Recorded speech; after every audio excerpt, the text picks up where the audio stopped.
Masyarakat di Nusantara sangat identik dengan simbol pusaka, terutama di daerah Pulau Jawa. Pusaka yang dikenal adalah keris dan kujang.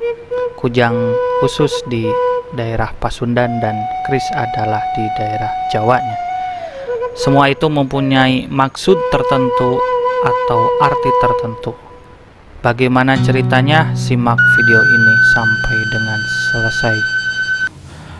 Bismillahirrahmanirrahim. Assalamualaikum warahmatullahi wabarakatuh. Alhamdulillah teman-teman, balik lagi sama Kang Idad di Kang Idad 93 channel Sampurasun.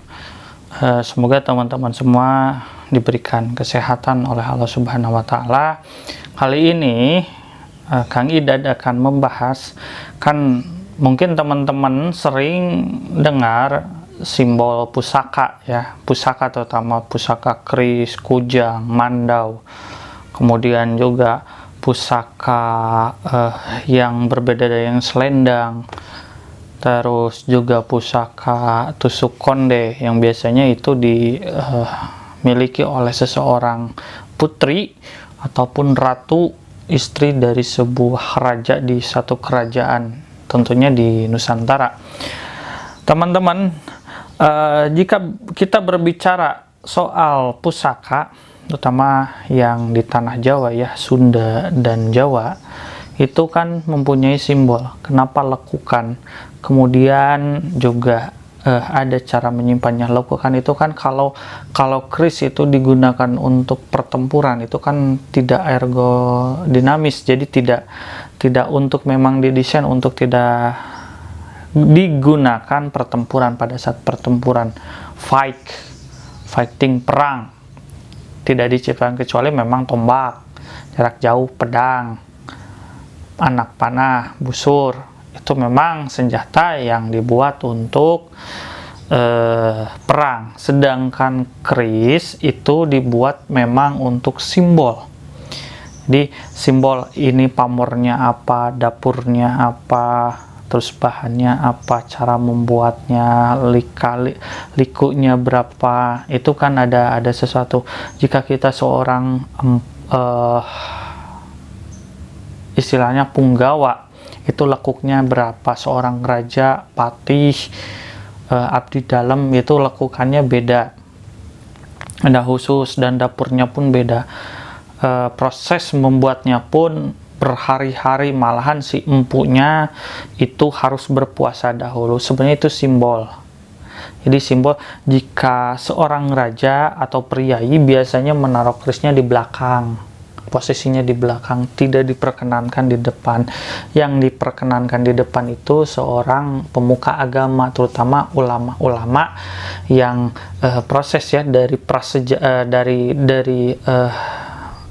apa itu teh, Hindu Buddha ke Islam, proses peralihan gitu, konvensi agama di tanah Jawa. Kemudian juga cara berpakaiannya, ada istilahnya ikat, kalau di Sunda ikat, kemudian ada blangkon, itu beda antara Solo, Yogyakarta, kemudian Jawa Timuran juga beda, tapi intinya sama ya, untuk mengikat ataupun untuk menutupi kepala, karena memang ini disebutnya mahkota yang harus dilindungi.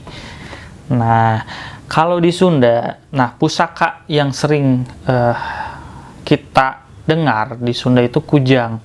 Coba lihat, apalagi kujang tidak tidak diciptakan memang untuk perang, tidak. Desainnya itu seperti rahim ataupun seperti perut, lambung. Rahim ya, biasanya lambung itu kan itu tuh ya, melekuk gitu. Itu sangat sulit ya kalau untuk berperang ataupun untuk pertempuran jarak dekat ataupun jarak jauh. Memang itu simbol. Kujang, titiknya ada berapa kujang itu macam-macam. Ada kujang tipe Ciumuanara, ada kujang tipe apa gitu kan. Kemudian cara membuatnya juga beda. Orang yang membuat kujang itu biasanya guru tepak. Tidak sembarangan. Ada kujang yang cuman besi dari itu, ada. Tapi memang penciptanya pun sama seperti halnya keris, tidak sembarangan. biasanya si guru tepa itu harus ada ritual khusus, puasa juga mungkin, untuk mulainya pun ataupun membersihkannya pun pakai air dari tujuh sumber atau tujuh mata air seperti itu. Kembangnya pun itu tidak boleh ada perempuan yang masuk, si laki-lakinya harus dalam keadaan suci. Nah, tempatnya pun tempat khusus, rata-rata daerah pegunungan. Nah, itu simbol. Kenapa diciptakan itu? Pengingat kita. Bisa disebutkan mungkin ini adalah pusaka suci yang tidak boleh keluar darah. Teman-teman juga kan sering mendengar cerita tentang keris Empu Gandring yang 7 turunan.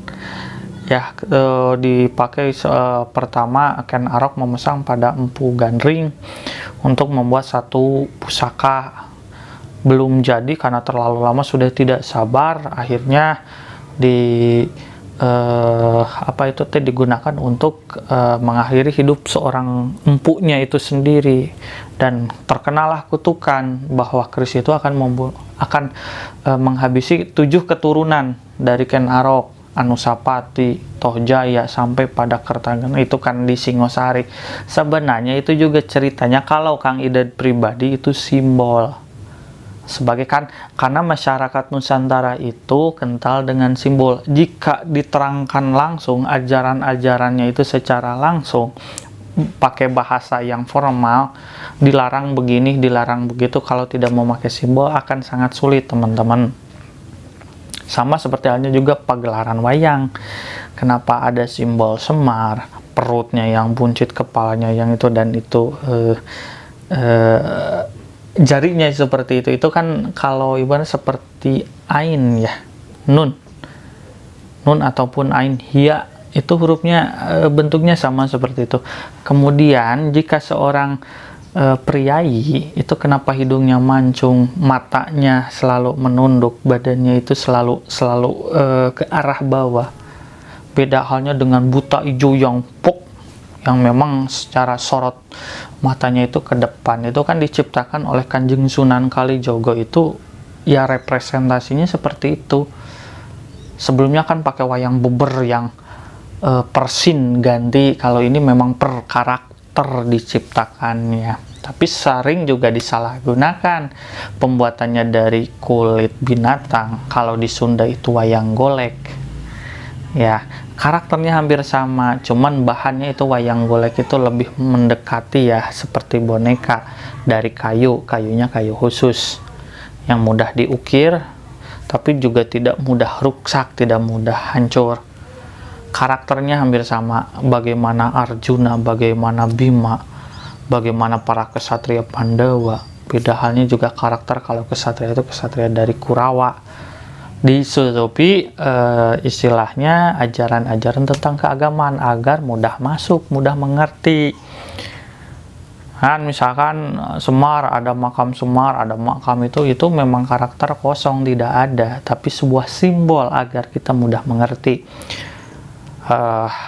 Pusaka Kalimosodo itu kalimat sada itu berarti kalimat istilahnya syahadat, asyhadu alla ilaha illallah wa asyhadu anna muhammadar rasulullah, agar lebih friendly, agar lebih diterima.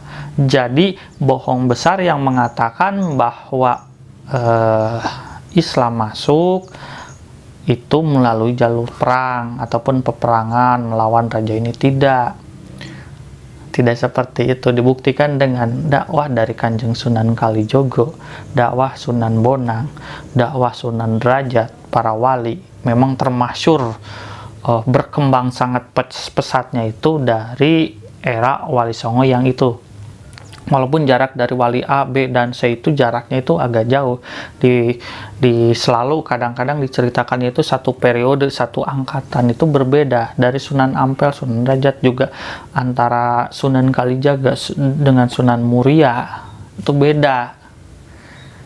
Itu setiap periode berbeda, dan malahan meyakini sampai sekarang pun Wali Sanak atau Wali 9 itu ada cuman kita tidak mengetahuinya. Wallahu a'lam bishawab. Memang itu suatu kepercayaan khusus dari masyarakat yang ada di Pulau Jawa mengenai kewalian ataupun mengenai orang-orang yang suci di penyebaran agama Islam, disucikan, dikeramatkan, dihormati, seperti itu. Dan keturunan maksudnya para wali itu keturunan yang memang dari Rasul, masih ada jelas dan struktur silsilahnya itu bisa dilacak. Seperti itu ya teman-teman, mulai dari pusaka sampai dengan cara menyimpannya, memakainya, memang itu simbol, tidak diciptakan untuk fight, untuk berperang, untuk pertempuran.